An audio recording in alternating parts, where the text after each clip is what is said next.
Mahigpit ang hawak ni Sheena sa tatlong susi ng mga sasakyan. Sa isip ay buo na ang desisyong Mitsubishi van sa halip na kotse ang gagamitin nila. Hindi pa kasi siya nakakapag-drive sa Mercedes-Benz.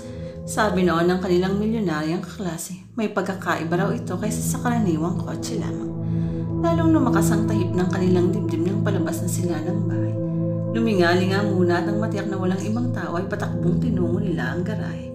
Wala na roon ang bronze chair. Wala na rin mga butong nagkalat sa simentadong sahig ng garahe. Nanlungo si Sheena nang makitang flat ang gulong ng van. Oh my, flat din ang lahat ng mga gulong ng dalawa pang kotse. Bulalas ni Mercy. Nagkatingin na ng magkaibigan. Tiyak nila ang salarin ng may gawa nun. Ayaw nitong makaalis sila sa lugar na yun. Let's use the spurters. Kukulangin dahil dadalawa lang Sheena at hindi natin kaya. Hayun, bukas ang main gate.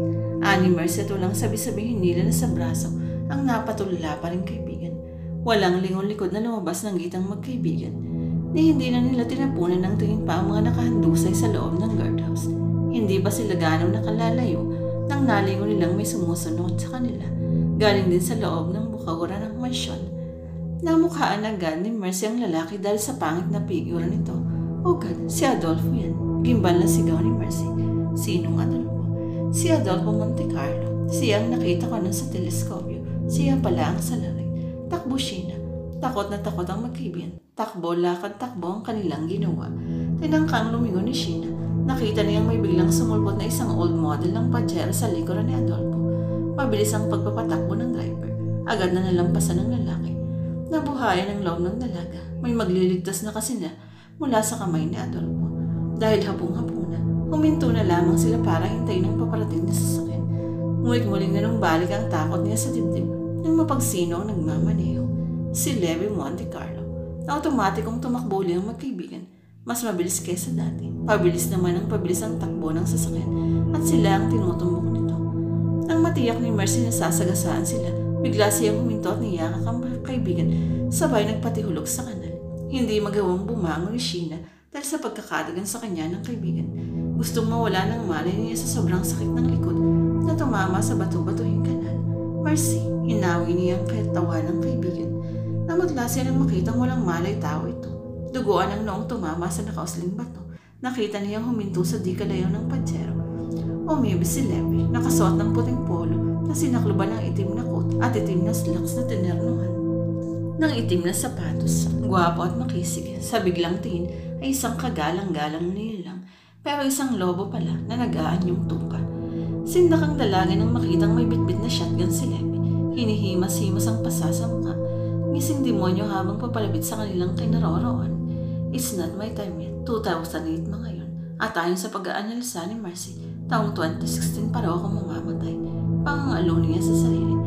Welcome Sheena Calderon. Ipagpaawanin mo kung sa ganitong klaseng paraan ko iniistima ang kaibigan ng aking pamilya. Pasarkastikong wika ni Levi. Nagpakawala pa ito ng isang friendly smile bago in-extend ng kamay upang tulungan siyang makaangon. Hindi malaman ng dalaga ang gagawin. Nasa helpless situation siya. Hindi naman pwedeng tumakbo dahil may iiwan ng walang mali pang kaibigan. Wala rin makaririnig kung sisigaw siya. Nakapakalayo pa ng kabahayan mula roon. Mercy gising. Mercy. Niyugyug niya ng niyugyug ang kaibigan. Napasigaw siyang bigla ng daklutin siya ni Levi sa braso at pabiting ihahon sa kanal. Nansilaban siya ng gusto ng karinsiya ng lalaki patungo sa Pajero. Ngunit lubhang napakalakas at napakatibay nito. Ano pat hindi iniinda ang bayuni at sipa.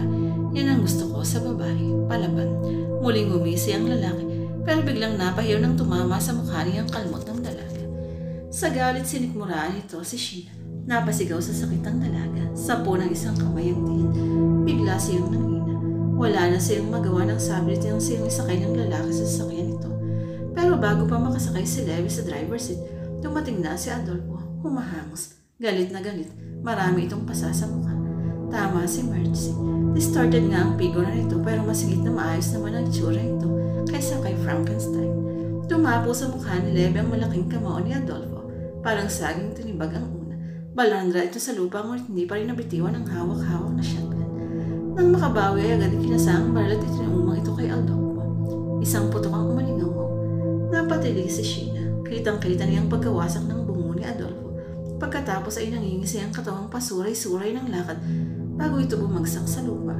Iyon lang at tuluyan ang nagdilim ang paligid ni Sheena nang matauhan ay nasa isang banyagang silid na siya. Sa tingin niya, isang buwilangguan ang kinaroroonan niya dahil rehas ang pintuan ng naturang silid. Walang bintana at puro padarang dingding.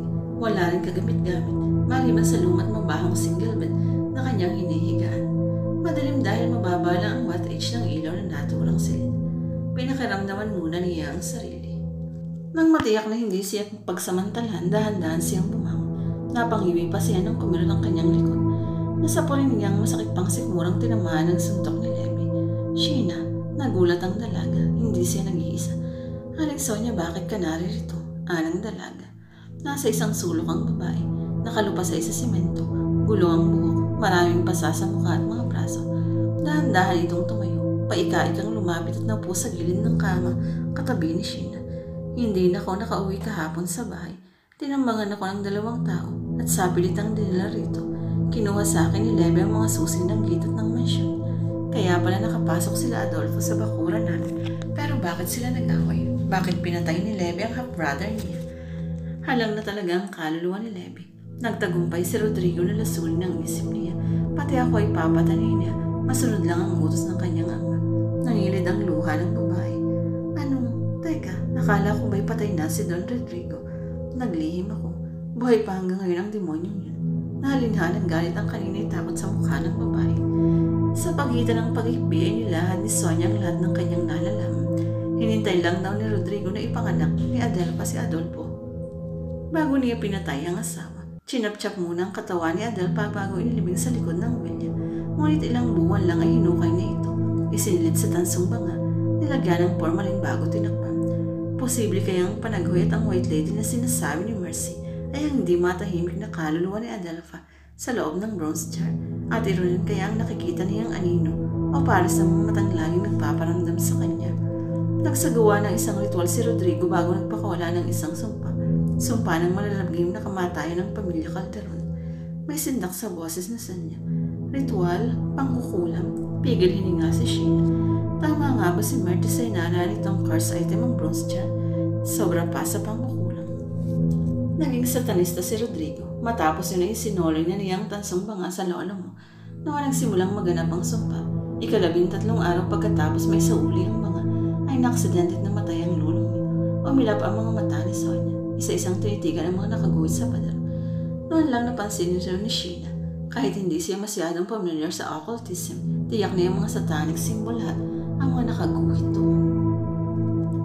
Nakinig ka, Sheena. Tuso sa Rodrigo na paniwala niyang nabinan si Adelfa kaya namatay.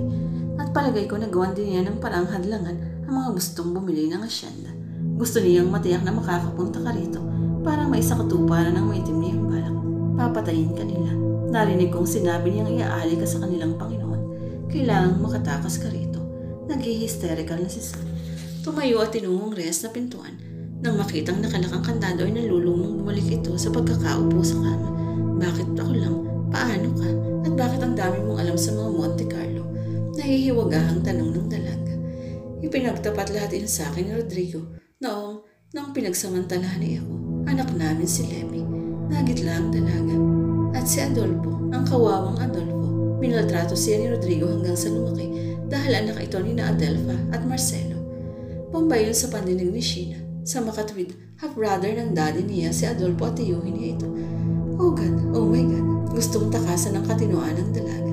Panay ang pilig na ulo. Nagsasalimbahan sa kanyang isipan ng kalunos-lunos na sinapit kanina nang di nakikilalang tiyuhin. Ipinagbuntis daw at pinangnak ni Sonia sa bahay asyenda si Levy, lingid kay Lola ang niya.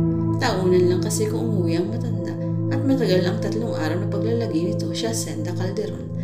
Nang may silang si Levy, sapilitan daw itong kinuha ni Rodrigo kay Sonia. Dinala ang sanggol sa Maynila. Doon na lumaki at nag-aaral si Levy. Tuwing bakasyon lang daw ito kung umuwi sa villa. Bakit hindi niyo yun pinagtapat sa Lola? Sana ay naparasahan si Rodrigo sa pagsasamantala sa iyo. Sana ay hindi na nakuha si Levy. Nanggigpuspos na sumbat ng dalaga. At sana hindi nadamay sa kasamahan ni Levy si Mercy. Napahigpi na siya. Takot kasi ang pamilya ko na kami naman ang isumpa. Takot din ako dahil pinagbabantaan niyang papatay ng anak namin kapag isiniwalat kong lahat ang kabuktutan niya. Napagtagpi-tagpi ni Sheena ang mga pangyayari. na kaya magre-resign na si Oka dahil na-alarma na ito sa sunod-sunod na pagkamatay ng mga magulang. Inilayo pa ni Rito ang sariling pamilya at baka nga ito naman ang kasunod na mamatay. Nagngalit ang mga ngipin ng dalaga. Galit siya sa taong itinuturing ng lola niyang matatapat na katiwala. Kung takot kang mapahamak sila,